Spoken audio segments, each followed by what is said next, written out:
Hello, everybody. Welcome back to another edition of the Close Friends List podcast. It's episode, I don't even know. Maybe like 15, right? Oh yeah, it is. I was right. Episode 15. Wow, we've really made it through quite a few months of this podcast. I'm really happy with the way that it's going. I'm happy that people are still listening. I'm kind of low-key running out of things to talk about, but there's always things for me to talk about. So don't you worry.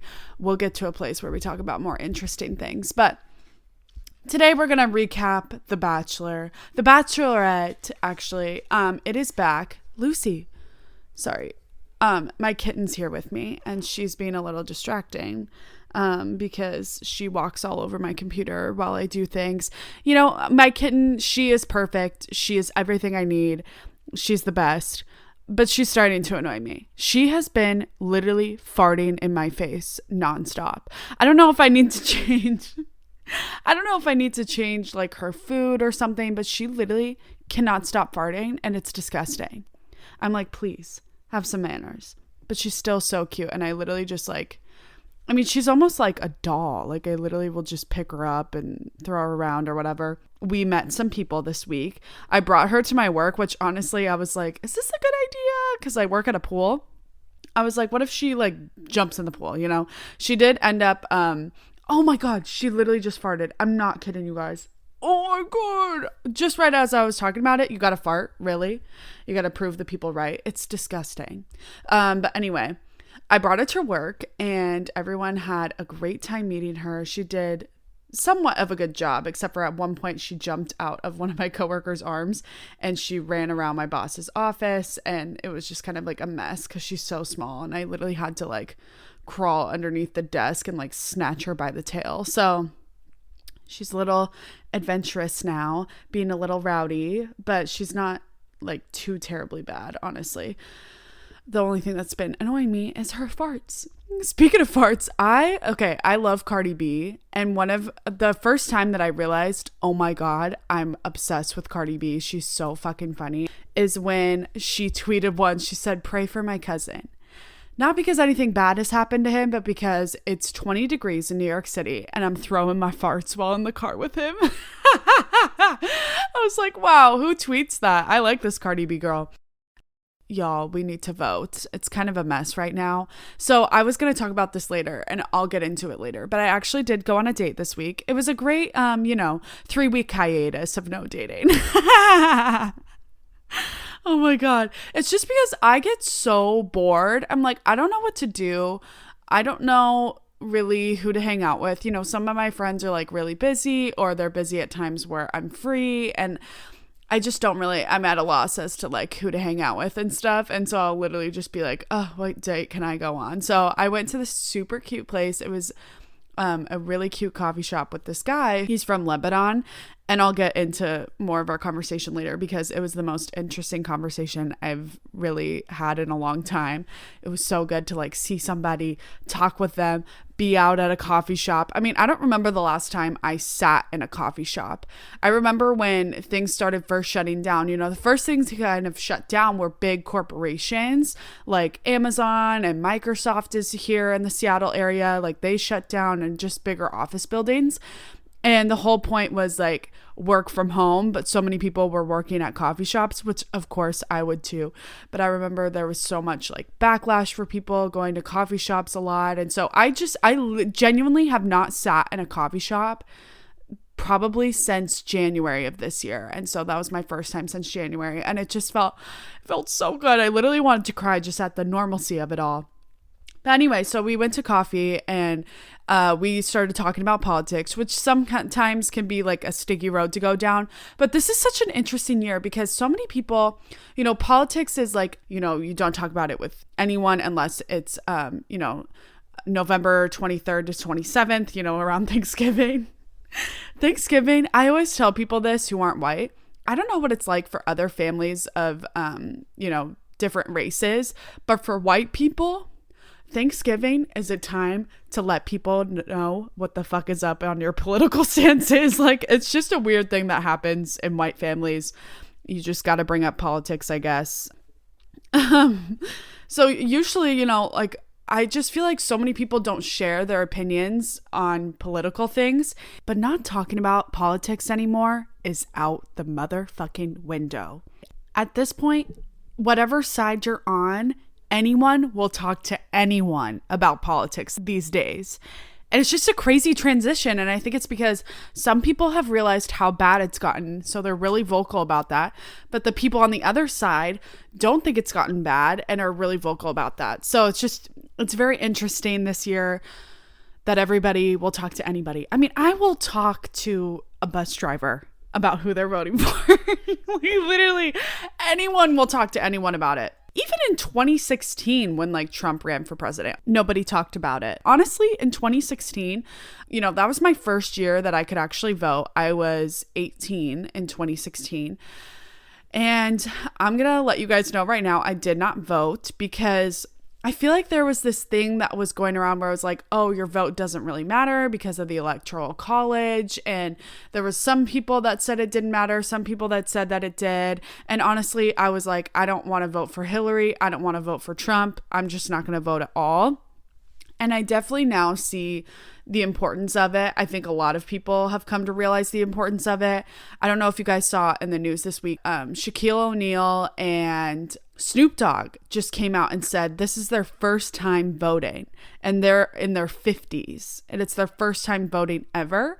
And they got a lot of backlash for it. Like, a lot of people were saying like, oh, this is so awful. Why would you say this? I'm embarrassed for you. But honestly, I think that, obviously they can't change the past. They can't change the fact that they've never voted before. They can only change moving forward what they're going to do. And I think that the fact that they shared this helps people realize, oh, that shit, like, this is an important year. If somebody who hasn't voted their whole life is going to vote for the first time this year, like, that's pretty crazy. I just never really realized the importance of it. I don't know. I guess I just didn't realize how much the government can affect our lives. And especially now with like how much access we have to their Twitters, their Instagrams, knowing what they're thinking and saying at any moment. Anyway, this is an important year to vote. Back to my date with the guy from Lebanon. So he was telling me, he was like, honestly, when I look at Trump, I'm like, that is a dictator. And he was laughing about it. He was like, honestly, it's crazy that people don't see that because everything he's been saying points to the fact that he is a dictator. The fact that when they said, will you accept this election if you lose? He was like, no, I'd only accept it if I win, and I'm not going to have a peaceful transfer and all this stuff. So it's kind of scary times that we're living in, but we're really close to November 3rd, and I'm interested to see what happens. And I'm just going to say it. I don't know if people normally put who they're going to vote for out there. Well, I mean, yeah, people do.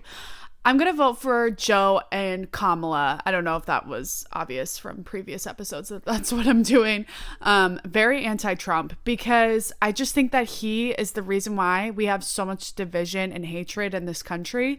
Well, he's not like the only reason why, but he's definitely fueling that fire. You know what I'm saying? And I can't fucking stand to see it anymore. And so I'm personally going to vote in that direction because I want to see our country in a better place. And there's a lot more I could say on it, but I'm just going to save it because, people make their own decisions and they have all the access to the information in the world. And then as far as like Washington State, I definitely got to do my research on that. I just posted something on the Close Friends List Instagram that kind of has for Washington State people kind of like a compare contrast between different people that are being voted into office. So that might be a good thing to look at, just do your research and see like who best aligns with what you would like to see, where you're going. I don't like the whole two-party system. I don't know. It's just, I won't even go into it. It's all just like a mess, but yeah, some of the stuff that the guy had to say was so interesting. I was telling him, I was like, you know what? One of my fears is that we're going to have a war, like a civil war breakout. And it already feels that way with all of the protesting. Some of them turn into riots, and the tension in our country is insane, especially the division between two parties. I kind of felt like in the past it would be like, oh, that person's Democrat, that person is Republican, but it's all good, like they can have their differences and still be able to be friends and like align and stuff. And that's just not normal these days, especially this year. It's just really sad how much division we have. It was super interesting talking with this guy because he's from another country and he didn't move here that too much long ago. Like, he pretty much lived his whole life in Lebanon. Yeah, I was like, you're the first person I've ever met from there. But anyway, so we were talking and I was like, I'm just afraid for like a civil war to break out or, you know, something bad happen to the people of our country, the cities in our country. Like, that's just what's scary to me. And he was like, oh, honey, I have lived through 3 wars in my personal life. And he was like, I can tell you what to do. Like, they'll tell us what to do if like something bad happens. And he told me that the worst that he's been through was when he was 17. He had to hide for like 12 days straight, no electricity, no water. And I was just like, oh my gosh, that is crazy. And it just put things in a bigger perspective. You know, people are, you know, way worse off in other countries. Like, yes, there's a lot of tension. Yes, there's a lot of internal and external things going on in our country. But, you know, we still have reasons to be grateful. Anyway, okay. Moving on to something a little less serious. The Bachelorette premiered this week. And I actually watched The Bachelor. I've been watching since I was like 13. And it wasn't even popular when I was younger for my generation. But I personally really like it. There's some seasons where it's just cringy and you know that it's all fake and all that stuff. And I've talked about it before, how I actually like auditioned this year and didn't get on, which I was really sad about. And there's no thick women. But anyway, they've got some issues. They need to become more diverse. One of my favorite bachelorettes is Rachel Lindsay. And Rachel Lindsay has 2 podcasts that she's on. And on both podcasts, she was talking about how she was like, if I don't see some real change, I'm done. So for me, I'm like, I'm done when Rachel Lindsay is done. When she's like, this is over for me. And she was like, I will literally disassociate from it. I will not even do anything for them anymore. I won't talk about it, all this stuff. So when Rachel Lindsay is done, I'm done. But right now she isn't, because we have the hope that Tayshia is going to be the Bachelorette, which would be so exciting. That's really why I'm watching this season. Because, okay, Peter's season, lame as fuck. I mean, the one thing that Hannah and I have in common is that we wasted our time with Peter Weber. It was awful. So I wasn't sure if we were going to be able to recover from that. But knowing that Tayshia could possibly be the next Bachelorette is what's making me excited. Because when I heard that they chose Claire, I mean, everyone kind of had the same reaction, unless you were like older and really invested in what Claire had done in the Bachelor franchise. It just kind of was so random. So I watched it on Tuesday night, the night it premiered. I watched it with my dad, which I was shocked that my dad would want to watch it with me, because he's usually like, turn this crap off. But he sat, he watched, and I'm going to just call him out. He was engaged. Okay. He usually isn't. He's usually like on his phone or something, but he was really engaged in this one. He was laughing. He was cackling.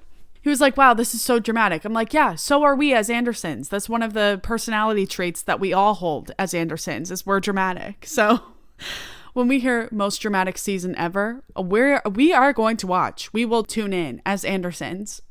Anyway, so I watched it with my dad, my sister Sarah, which I'm going to try to call her and see if she has any thoughts that she would like to share on the podcast after I'm done recapping. But anyway, so we all watched it together. And the first few moments of it were kind of showing Claire's journey on The Bachelor. And I was like, wow, there have been so many signs for her to just end it, to just stop. I mean, first of all, she goes on Juan Pablo's season, the worst season that The Bachelor has ever seen in some people's opinions. I didn't watch it personally, so I don't know.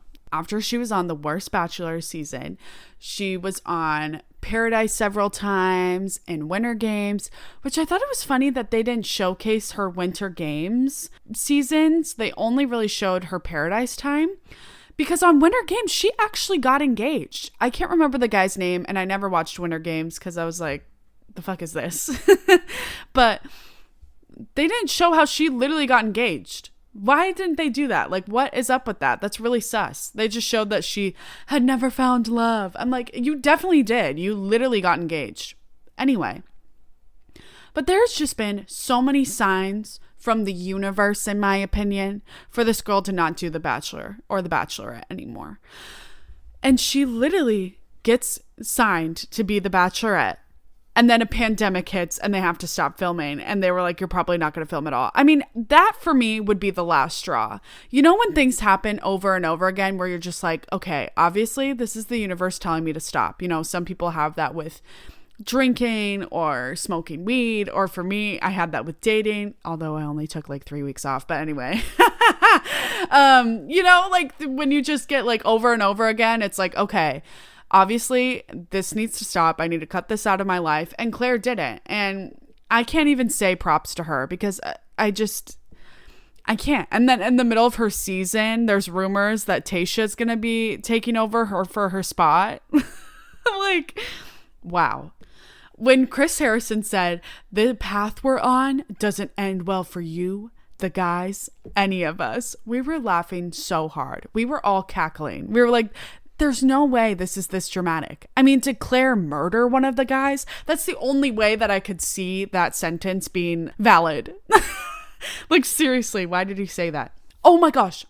Also, in the intro, when they started talking about the pandemic, I don't know if you guys caught this, but my city was showcased for a split second. There was an ambulance that said Kirkland on it. And I was like, wait, rewind it and pause. And we rewound it and paused. And we were all screaming because Kirkland was showcased. Because the first COVID case wasn't Kirkland. Yeah, we're just like famous like that.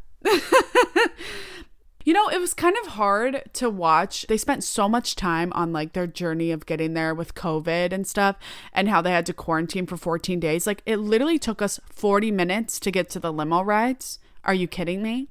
Also, it didn't feel very good to like go back into that moment where, you know, they had to live in the houses in quarantine waiting for their test results. Like it just gave me a pit in my stomach. I thought it was so funny when they came and they would open the door and be like, you're negative, and then they would all run out and be like, yes. It's like I don't know, it's like they won $100,000. Like they were so excited. You know what I wanted to see? This could have been something they could have played into. I mean, I'm sure that they would have gotten backlash if they did this, but this would have been funny. You know how they went to the doors and they were like, congrats, you don't have COVID.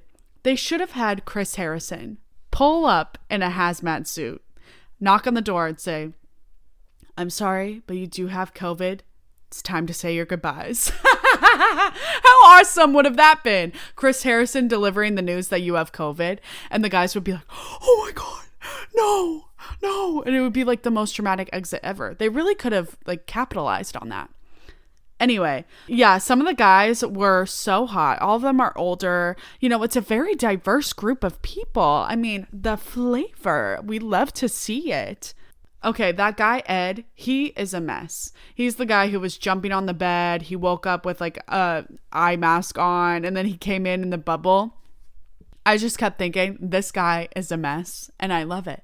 I love his presence. I love that he got to stay on after night one. Something nice about all these guys is that they have real jobs. Like they have actual jobs. Sometimes we see a lot of dudes who are like Instagram influencer or whatever, but a lot of these people, they were like commercial roofer, real estate agent, IT, design salesman.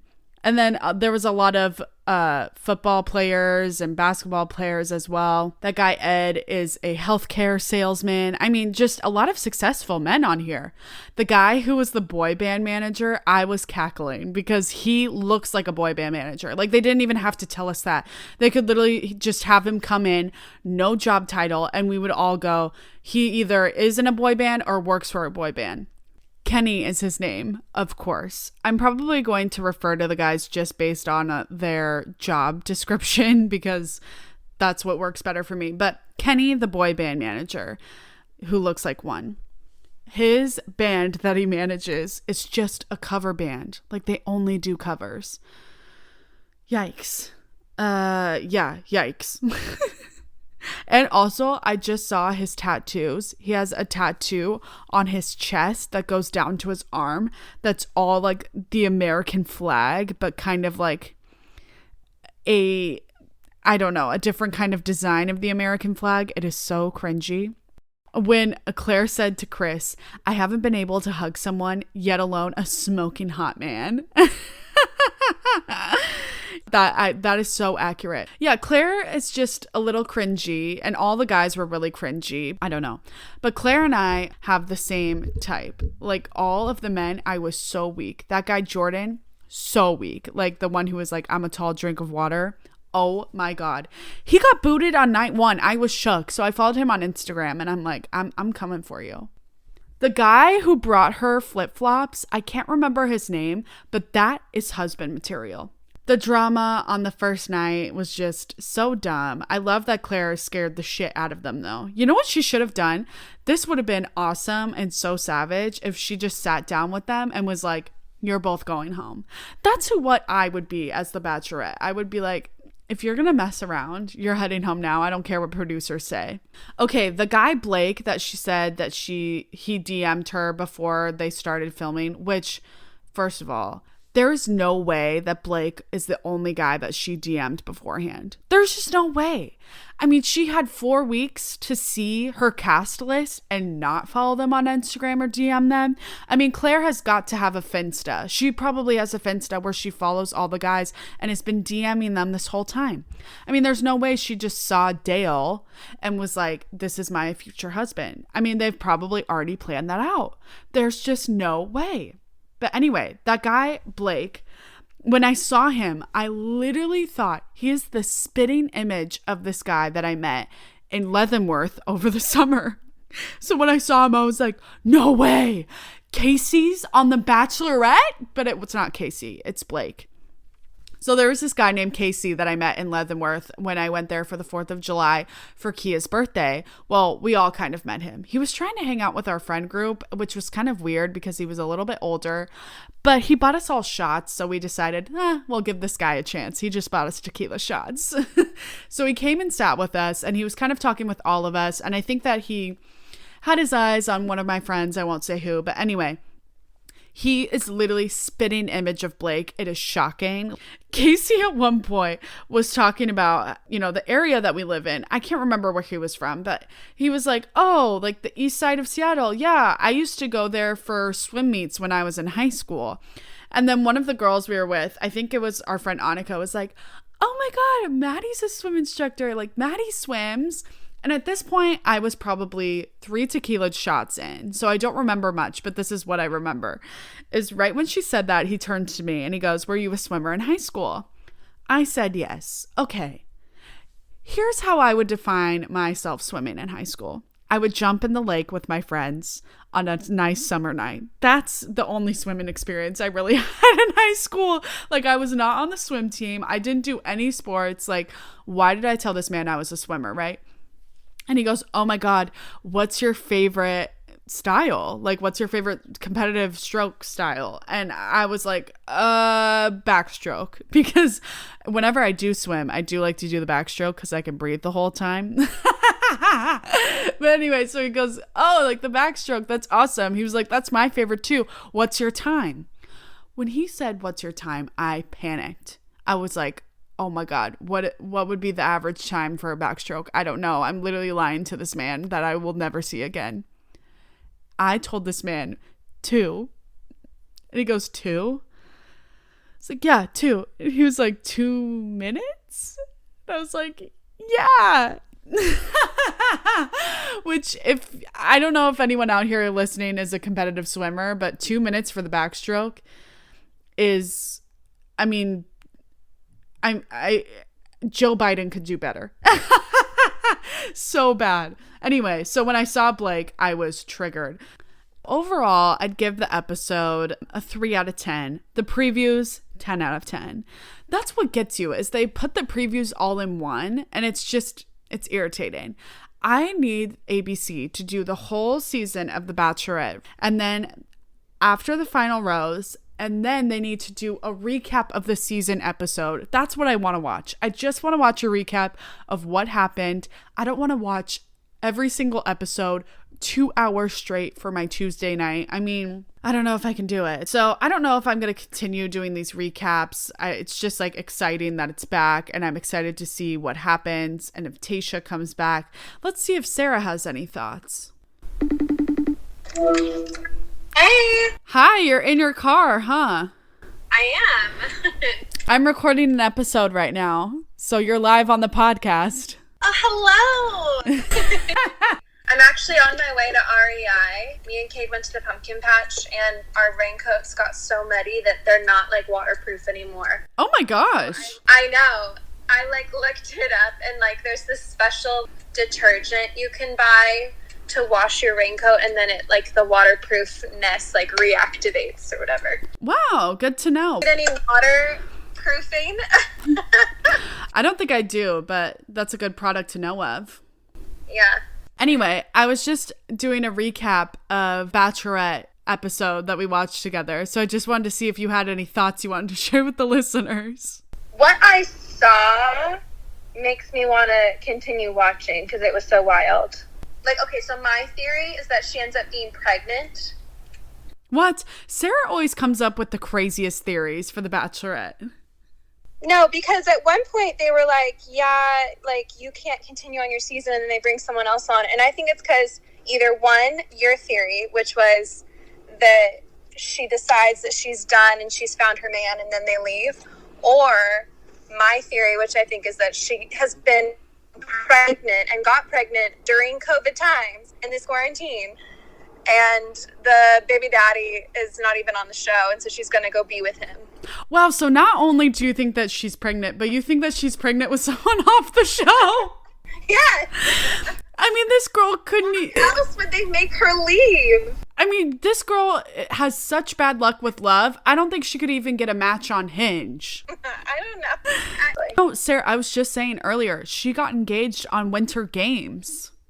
That means nothing if it's on a TV show. Oh. If you haven't, like, sat through, like, a holiday dinner together, I feel like that is the standard in my mind. To see what kind of crazy you're dealing with their family or with your family, you know? Oh, sorry. I'm doing a U-turn. She's driving and FaceTiming at the same time. I don't suggest this at all, but we do it for you, Maddie. Thank you. Well, thank you for sharing your quick thoughts. Anything else you want to tell the listeners before we end this call? Maddie is the best kitty mommy. Oh, thank you. She's got the sweetest little babies. Oh, thank you. Great. Yeah, that's all. Thank you. I just arrived. All right, love you. Love you too. Bye. Well, that was some great thoughts from Sarah. What a crazy theory she has. The fact that she thinks that Claire is pregnant with somebody else's baby. Oh, that got me so good. Yeah, my theory is that she's probably just gonna leave with Dale or one of the other guys. Maybe it's Blake, but I don't know. I guess we'll see. We'll see what happens, but I doubt that it's going to be as exciting as they make it out to seem. I know that I haven't done the close friends list of the week in a while now, but I just thought that it would be interesting to bring it back, especially with The Bachelor coming on. So our first close friends list of the week was my favorite guy from Claire's season so far, who got booted on night 1. Jordan Maynor. His Instagram is at Jordan K. Maynor. Honestly, he is so hot. I'm going to slide into his DMs, but I need help to figure out what I should say when I slide into his DMs. Also, he probably has every girl in his DMs right now because he is so hot and he's 6'8". The fact that he put that in his bio, though, is a little sus. I don't know how I feel about his bio, but I know how I feel about his face. His bio is motivated Christ lover, traveler, cybersecurity engineer, 6'8". I can't. So cringy.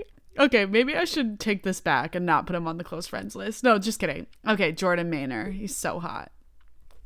Okay, the next one that I've been really enjoying is Kristen Leanne. She's an influencer.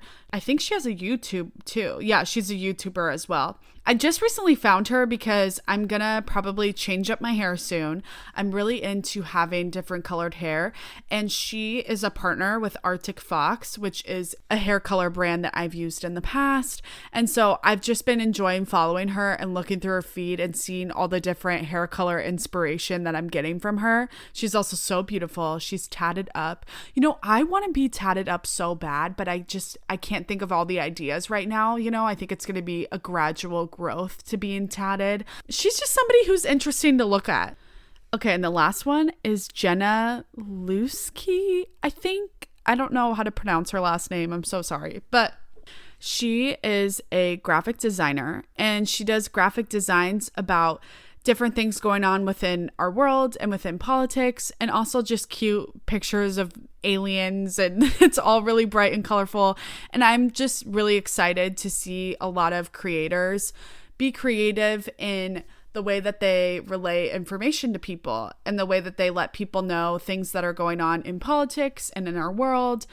So she's been one that I've really liked to follow. She just did one called Let's Talk About Third Party Voting. Let's talk about Austin's new budget to defund APD. So yeah, just really interesting, cute graphics that are also informational. I love it. We love to see it. And I love you guys. Thank you so much for listening to today's episode of the Close Friends List podcast. These episodes go live every single Friday. Wherever you're listening right now, please subscribe and leave a review. I love to see it. I love the feedback. Love to hear from you guys. DM me on Instagram if you want at the Close Friends List. If you have any ideas on how to make a better diverse friend group, please DM me. I would love to hear some of your stories or some of the ideas that you have or things that you have done that relate to this conversation we just had. Or if you have any thoughts on The Bachelorette, also send them my way. Maybe I'll make a surprise FaceTime to you for you to share your thoughts. I don't know. But anyway, I love you guys and have a great rest of your week. Bye.